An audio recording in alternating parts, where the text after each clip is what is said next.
Hey, what's going on, guys? Welcome back to Classy Tacos install 2 for today. So we just got done with military battery terminals. All in all, wasn't too bad. Kind of a pain in the butt working in the truck, but not bad. So now we're going to install the Overland equipped auxiliary fuse box. Let me show you what comes in the box. You just kind of open this up. So instructions, hardware. Oh, interesting. It came all put together.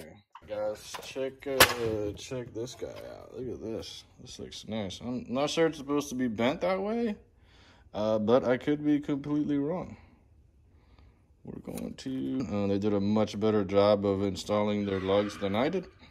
But overall, hefty, nice piece. Anything else in the box? Nope. Card and your hardware. All right, let's get this guy installed. All right, so the location of this particular kit kind of sits right in here. Something very important for you guys that have crawl control. There has been some issues with this piece rubbing up against. You guys have an electric brake booster here. It's way bigger than this. There's a lot more wiring here, so you just want to make sure where they come together, nothing is rubbing up against anything. So it's important. I don't have that. I have a sport, so I don't need to. Mine is manual, so mechanical pump, so I don't have to worry about any of that. But all of you guys, make sure to worry about that. Your first step, let's see if I can kind of get you down here with a light, is to, there's a bolt, that bolt right there in the middle of the screen. That guy right there needs to be loosened up. And I'm like, just by the looks of it, it looks like it might be like a 12 or a 13. That guy right there. Needs to be loosened up because one of the brackets kind of goes right behind that bolt. So this... see that piece right here?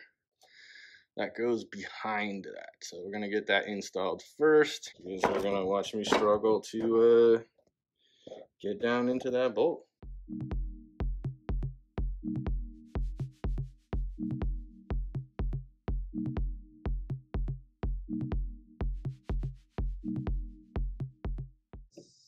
Damn, that sucker's on there good. All right.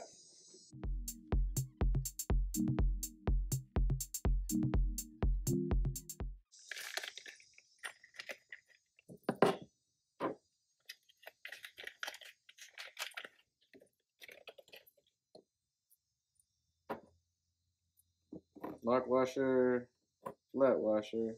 The lower one is just kind of sitting in there tucked. It's got a hook so you can hook it in where you're gonna go. And then these two are just gonna bolt in right here into these factory holes already. Don't lose your washer, because that sucks. Take your time here with these. Get that through and then, let's see. Do not tighten that bottom one yet until I get these guys started. Keep everything nice and loose.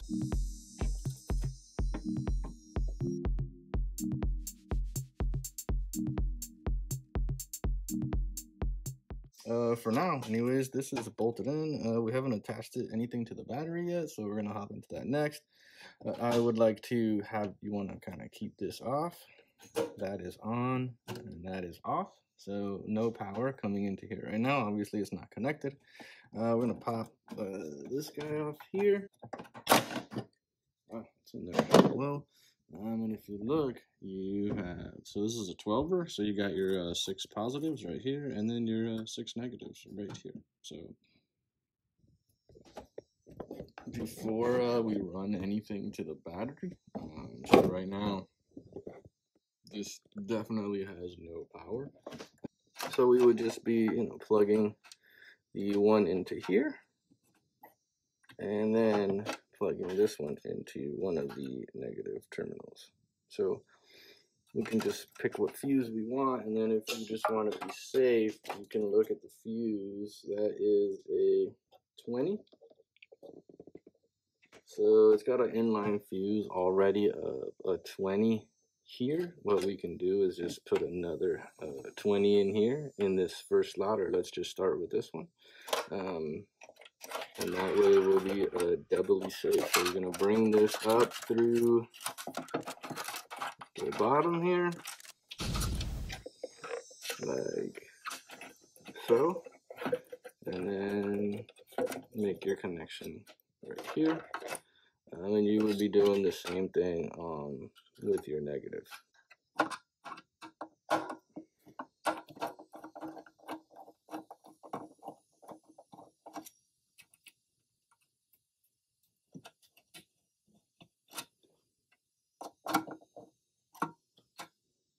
It does look like these that are on here now worked well from before, but right now they're just going to be a little too big. So what I'm going to end up doing is just basically kind of clipping off a section so that we can bring them in a little. So since I'm, obviously these were connected to my old battery terminals, but since those got updated, we're just going to modify these so that way you don't have to create a whole brand new connection. So just a cut and then kind of push them in a little bit and it'll work. So I'll, moving forward, I just won't use these because I'll make sure that they fit this box better. It's hard to film this for you guys. Let me just take this, just need it at the right angle so that I can just kind of close it in a little bit, just like that.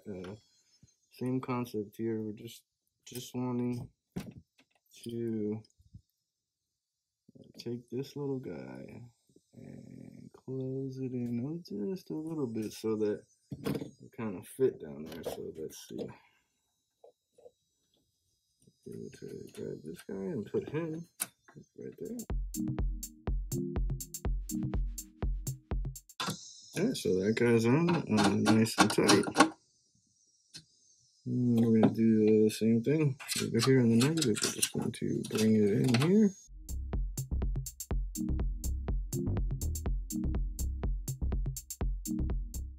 There's our first lead, and that's to our ditch lights is right there. This one is for my Raptor lights, and I'm hesitant to stick it on here because I don't have a positive for it here. The positive is directly into the fuse box because this is no switch for the Raptor lights. So I'm going to run this one back actually to the standard kind of a ground. So right now we're looking all right. I got everything in and done. Tighten that lower bolt down here.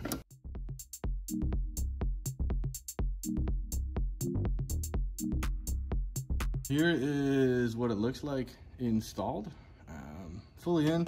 Don't have it run up to the battery yet, but that should be pretty easy. And then this is the reasoning for both of these setups with the military style and the auxiliary fuse boxes. So all of your kind of smaller lighting will run straight to here, or really anything kind of a smaller pull, a lighter pull, versus say your winch and your compressor are going to go straight to these.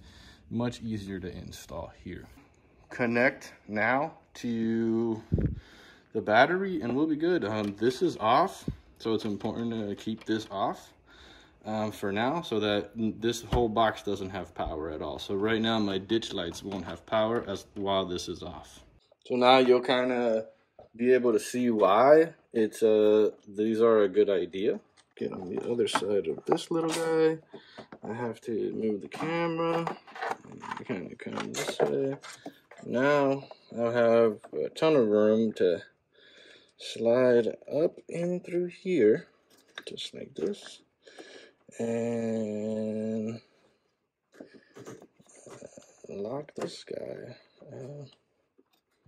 You better fit. Lock this guy. Oh, it's so close. Right into there.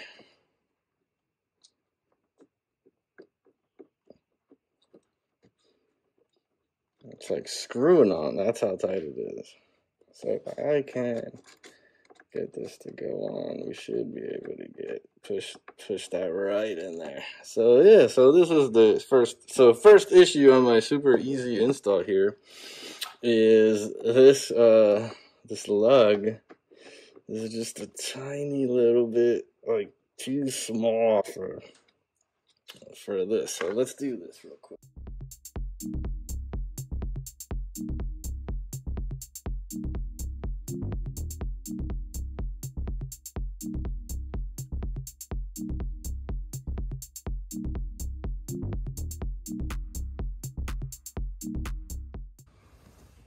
nice and tight.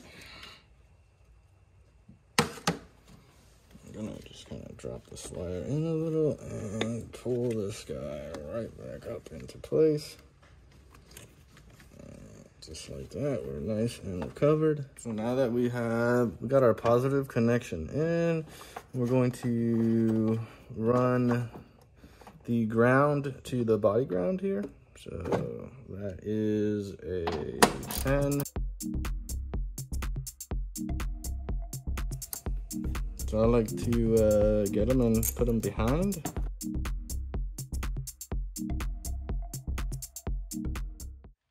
So here is both setups, nice and done. I might find a better way to route this red. Kit is set up. This little top comes off pretty easy. Let you run, you know, your cables here, negative and your positive. So you got your kind of smaller draw stuff attached here, larger stuff attached here, with now the easy connects with the military terminal. So this kind of setup just works easy, and it works nice for kind of what I need and what I have coming up. So this is well made, works well. Like I said, right in here with you guys that have the crawl control, you just want to make sure there's no rubbing on any wires right in here with this kit. All right, so we're done. Here's the kind of full process of today. We got this in, I got the fuse in.